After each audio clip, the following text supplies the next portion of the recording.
പഴയ ദിലീപ് പുതിയ ദിലീപ് ഒരു ക്ലാരിഫിക്കേഷൻ ഒരു ഇത് പഴയത് പുതിയതൊന്നുമില്ല, ഞാൻ ഇങ്ങനെ തന്നെ.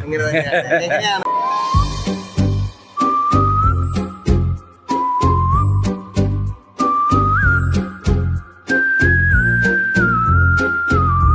പവിയുടെ വിജയം എങ്ങനെയാണ്? പഴയ ദിലീപ് പുതിയ ദിലീപ് ഒരു ക്ലാരിഫിക്കേഷൻ ഒരു ഇത് പഴയത് പുതിയതൊന്നുമില്ല, ഞാൻ ഇങ്ങനെ തന്നെ.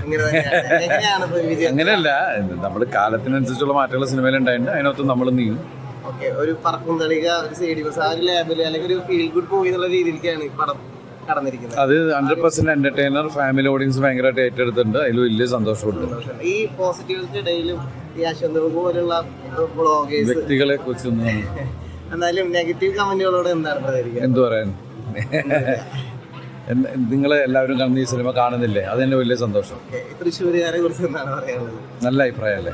ഫാൻസിനെ കുറിച്ച് എല്ലാവരെ കുറിച്ചും അടിപൊളിയാണ്. എല്ലാവരെ കുറിച്ചും നല്ല അഭിപ്രായം തന്നെയാണ്. ഏറ്റവും കൂടുതൽ കളക്ഷൻ വരുന്ന ഒരു സെൻറ്ററാണ് കൂടിയാണ് തൃശ്ശൂർ നമ്മുടെ സിനിമകൾക്ക്. കുട്ടികൾ കുടുംബങ്ങളടക്കം വന്ന് സിനിമ കാണുന്നു, എല്ലാവരും ഭയങ്കരമായിട്ട് തിയേറ്ററിൽ ആഘോഷിക്കുന്നു എന്നൊക്കെ പറഞ്ഞ വലിയ സന്തോഷമാണ്. അപ്പോൾ അതൊക്കെ നേരിട്ട് വന്ന സന്തോഷം, ആ നന്ദി പറയുക എന്നുള്ളതാണ്. Thank you.